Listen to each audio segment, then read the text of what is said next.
নমস্কাৰ বন্ধু-বান্ধৱীসকল ইতিমধ্যে panchayat and rural development অসমৰ ফালৰ পৰা অহা 1508টা পদৰ অনলাইন আবেদন আৰম্ভ হৈছে আৰু আজিৰ এই ভিডিঅ'টোত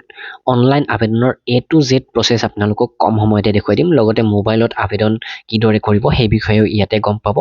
তাৰোপৰি যিসকল বন্ধু-বান্ধৱীয়ে অলপ বেছি সিৰিয়াস হৈ এই পোষ্ট কেইটাৰ বাবে এপ্লাই কৰিব বিচাৰে তেওঁলোকে এক্সাম চেণ্টাৰ দিওতে কিদৰে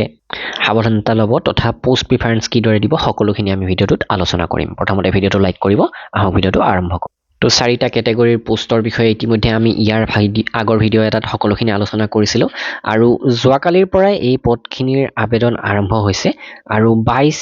মাৰ্চ 2026 লৈকে আপোনালোকে এপ্লাই কৰিব পাৰিব তো ডেসক্ৰিপচনত লিংক দি দিছোঁ তাৰ পৰা আমাৰ ৱেবছাইটলৈকে আহি অনলাইন এপ্লাইৰ লিংকত ক্লিক কৰি দিব তো লিংকটো এবাৰত খোল নাখাব পাৰে আপোনালোকে ৰিফ্ৰেছ কৰি দিব তেতিয়া এই পেজটো খোল খাই যাব ফুল এডভাৰটাইজমেন্টটো চাব পাৰে প্ৰসিড টু এপ্লাই অনলাইন আছে আৰু ফিনিশ ইনকমপ্লিট এপ্লিকেশন কিবা কাৰণত আপোনালোকে একেবাৰে কমপ্লিট কৰিব নোৱাৰিলে পিছত আকৌ কমপ্লিট কৰিব পাৰিব ধৰি লওক আজি আধা কৰিছে অহাকালি বাকিখিনি কৰিব পাৰিব বা কিছুমানে এপ্লিকেশন প্ৰসেছটো কমপ্লিট কৰাৰ পিছত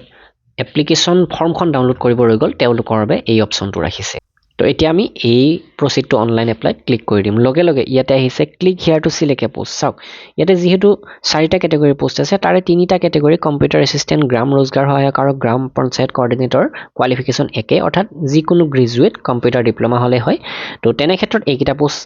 এটা সিলেকশনত ৰাখিছে আৰু দুই নম্বৰটো এক্ৰেডিটেড ইঞ্জিনিয়াৰ যেহেতু এইটো এটা ইঞ্জিনিয়াৰ পোষ্ট ইয়াৰ কাৰণে বেলেগকৈ অপচন এটা ৰাখিছে তো যিসকল ইঞ্জিনিয়াৰ তেওঁলোকে এইটো পোষ্টৰ বাবে এপ্লাই কৰিব পাৰে এইটো পোষ্টৰ বাবে এপ্লাই কৰিব পাৰে কিন্তু যিসকলৰ ইঞ্জিনিয়াৰিং ডিগ্ৰী নাই তেওঁলোকে মাথো এই তিনিটা পোষ্টৰ বাবে এপ্লাই কৰিব পাৰে তো আমি প্ৰথমতে এইকেইটা পোষ্ট সিলেকশন কৰি দিছো প্ৰসিড টু নেক্সট ষ্টেপ তো ইয়াতে কিছুমান কথা কৈছে যেনে আপুনি ফটোখন কেনেকুৱা আপলোড কৰিব লাগিব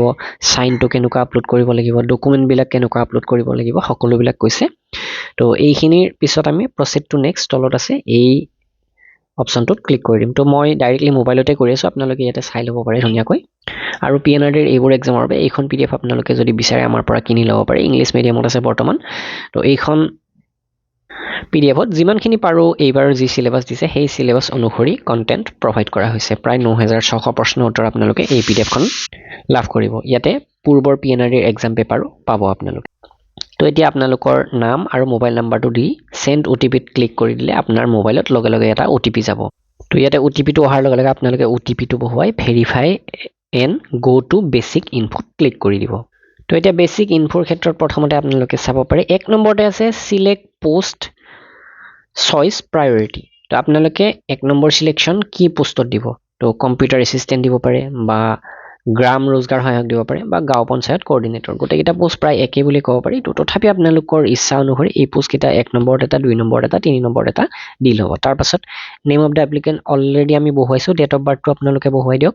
জেন্ডাৰ মোবাইল নাম্বাৰ অলৰেডি দিছো ইমেইল আইডি দিব লাগিব দেউতাৰ নাম মাৰ নাম আৰু যদি মেৰিড হয় আপুনি বিবাহিত তেনেহলে ইয়েস দিব তেনে ক্ষেত্ৰত আপোনাৰ স্পাউচৰ নাম বা খৈনীৰ নাম বা আপোনাৰ হাজবেণ্ডৰ নাম ইয়াতে দিব লাগিব নহলে নো দি দিব নেশনালিটি সিলেক্ট কৰিব ৰিলিজিয়ন আৰু ক্যাটেগৰী ওবিসি নে আনৰিজাৰ্ভ নে এসসি নে এসটি হেতু সিলেক্ট কৰি দিব তো ইয়াৰ তলত আছে আপোনাৰ এড্ৰেছ প্ৰেজেন্ট এড্ৰেছ বৰ্তমানৰ এড্ৰেছটো হাউস নাম্বাৰ বা ষ্ট্ৰীট বা লোকেলিটি তাৰ পাছত ভিলেজ টাউন সিটি তাৰ পাছত আপোনাৰ post office police station district state আৰু পিন তো এইখিনি আপোনালোকে বহাই দিব যদি পাৰ্মানেন্ট এড্ৰেছ সেম হয় তেনেহলে ইয়াতে ক্লিক কৰি দিলে এই ডাটাখিনি ইয়াৰ পৰা আহি যাব নেক্সট স্টেপত আছে আপুনি এক্স সাৰ্ভিসমেন নেকি যদি আপুনি এক্স সাৰ্ভিসমেন হয় ইয়েস দিব পাৰে নহলে এটো নো দি দিলে হ'ল তাৰ পাছতে আছে আমাৰ main choice detail of choice for exam center choice zone 1 zone 2 আৰু zone 3 দিয়া আছে চাওক আপুনি zone 1ত চাওক কি ডিস্ট্ৰিক্ট আছে এই ডিস্ট্ৰিক্ট খিনি চাই আপোনাৰ ডিস্ট্ৰিক্ট যদি এই জোন কেইটাত পৰিছে তেনেহলে আপোনাৰ ফাৰ্স্ট চইচটো zone 1 হ'ব কিন্তু যদি আপোনাৰ ডিস্ট্ৰিক্ট এই zone 2ত পৰিছে কামৰূপ মেট্ৰো দৰদং নলবাৰী এনেকৈ এই ডিস্ট্ৰিক্ট বিলাক তেনেহলে আপোনাৰ ফাৰ্স্ট চইচটো zone 2 হ'ব আৰু যদি আপোনাৰ zone 3ত পৰিছে আপোনাৰ জিলাখন হাইলাকান্দি কাৰ্বি আংলং এইবিলাক হয় তেনেহলে আপোনাৰ ফাৰ্স্ট চইচ এক্সাম চেণ্টাৰৰ হ'ব zone 3 তো তেনেকৈ আপোনালোকে যোনটো জোন আপোনাৰ হয় সেই জোনটো এক নম্বৰত দিয়ক দুই নম্বৰতে আপোনাৰ ওচৰৰ জোনটো দিয়ক তিনি নম্বৰতে আপোনাৰ নিজৰ জিলাৰ পৰা দূৰৰ জোনটো দি দিয়ক তাৰ পাছত আছে ৰেজিষ্ট্ৰেচন নম্বৰ এমপ্লয়মেন্ট এক্সচেঞ্জৰ ৰেজিষ্ট্ৰেচন নম্বৰটো ইয়াতে বহুৱাই দিয়ক আৰু তো এমপ্লয়মেন্ট এক্সচেঞ্জ কোৰ হয় আপোনাৰ জিলাখনৰ নাম বা জিলাৰ চেণ্টাৰটোৰ নাম আপুনি ইয়াতে দি দিব আৰু যদি আপুনি ফিজিক্যালি হ্যান্ডিক্যাপ হয় তেনেহলে ইয়েস দিব যদি নহয় নো দিব তাৰ পাছত আমাৰ যেটো ক্যাপচা কোড এই ক্যাপচা কোডটো বহুৱাই proceed to next stepত ক্লিক কৰি দিম তো আমাৰ next stepত আছে এইখিনি qualification detail আপোনাৰ মেট্ৰিক কোনখন স্কুলৰ বা ইউনিভাৰ্সিটি বা বোৰ্ডৰ নাম কোন চনত পাস কৰিছে কিমান পাৰ্সেন্ট পাইছে ঠিক তেনেকৈ হায়াৰ সেকেন্ডাৰী তাৰ পাছত গ্ৰেজুৱেচন তাৰ পাছত কম্পিউটাৰ ডিপ্লোমা ইনষ্টিটিউটৰ নাম আৰু কিমান মাহৰ কম্পিউটাৰ কোৰ্স মিনিমাম 6 মাহ হ'বই লাগিব তো আপোনাৰ আপ টু 2 ইয়াৰ্স লৈকে আছে বা কাৰোবাৰ বেছিও থাকিব পাৰে কমও থাকিব পাৰে কিন্তু 6 মাহৰ তলত 3 মাহৰ কোৰ্স হলে আপোনাৰ নহব কোন চনত পাস কৰিছে হেতু দিয়ক তাৰ পাছত আমি proceed to nextত ক্লিক কৰি দিম আৰু ফাইনালি আমি ডকুমেন্টস আপলোড কৰিব লাগিব আপোনাৰ পাসপোৰ্ট ফটো সিগনেচাৰ এজ প্ৰুফৰ ক্ষেত্ৰত আপুনি যিকোনো দিব পাৰে পান কাৰ্ড দিব পাৰে মেট্ৰিকৰ সাৰ্টিফিকেট বা এডমিট দিব পাৰে বা আধাৰ কাৰ্ড দিব পাৰে এয়া এজ প্ৰুফৰ বাবে এটা ডকুমেন্টস তাৰ পাছত HSLC certificate higher secondary certificate ডিগ্ৰীৰ marksheet degree certificate computer diploma reservation certificate যদি আপুনি OBC SC ST হয় তেনেহলে এই অপচনটো আহিব যদি আনৰিজাৰ্ভ হয় এইটো অপচন আপোনাৰ নাহে আৰু PRC তো এইখিনি আপুনি আপলোড কৰাৰ পিছত proceed to next stepত ক্লিক কৰি দিয়ক তো ফাইনালি আমাৰ এপ্লিকেশন ফৰ্মখন ইয়াতে শো হ'ব আৰু আপুনি যিমানখিনি ডাটা ইতিমধ্যে ইনপুট কৰিলে সেই সকলোখিনি ইয়াতে চেক কৰি ল'ব যদি কিবা ভুল হৈছে এতিয়াই শুদ্ধ কৰি ল'ব কাৰণ এই PNRD এপ্লাইড পিছত হয়তো শুদ্ধ কৰাৰ কোনো চান্স নিদিব তো আপোনালোকে ভালদৰে এবাৰ চেক কৰি লওক আৰু কিবা যদি ভুল হৈছে আপুনি আকৌ ৰিভাৰ্স কৰি সেইখিনি কাৰেকচন কৰি লওক আৰু ইয়াতে ফাইনালি ডিসক্লেমাৰ দিয়া আছে আই এগ্ৰি ক্লিক কৰক আৰু কমপ্লিট এণ্ড প্ৰিন্ট এপ্লিকেশনত ক্লিক কৰক লগে লগে আপোনাৰ এপ্লিকেশন সাবমিট হৈ যাব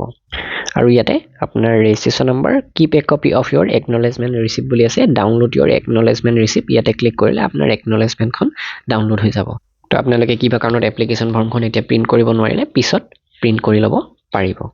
তো এইদৰে সহজতে আপোনালোকে PNRD এই পোষ্ট কেইটাৰ বাবে এপ্লাই কৰিব পাৰে মোবাইলতে পাৰে মই দেখুৱাই দিলো আপোনালোকক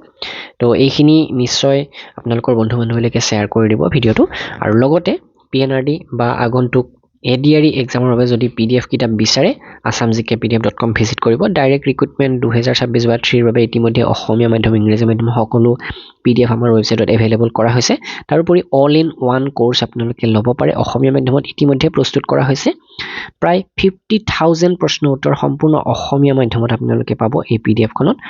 অকল ADRE বুলি নহয় আগন্তুক বিভিন্ন এক্সামৰ বাবে এই PDF খন হেল্পফুল হ'ব মাত্ৰ 599 হয় বৰ্তমান ডিসকাউন্টত দিয়া হৈছে আপোনালোকে ৱেবসাইটৰ পৰা কিনিব পাৰে অথবা আমাৰ WhatsApp নম্বৰ দিয়া আছে ডেসক্ৰিপচনত তো এই WhatsApp নম্বৰত WhatsApp কৰি আপোনালোকে ডিসকাউন্টত লৈ ল'ব পাৰে ধন্যবাদ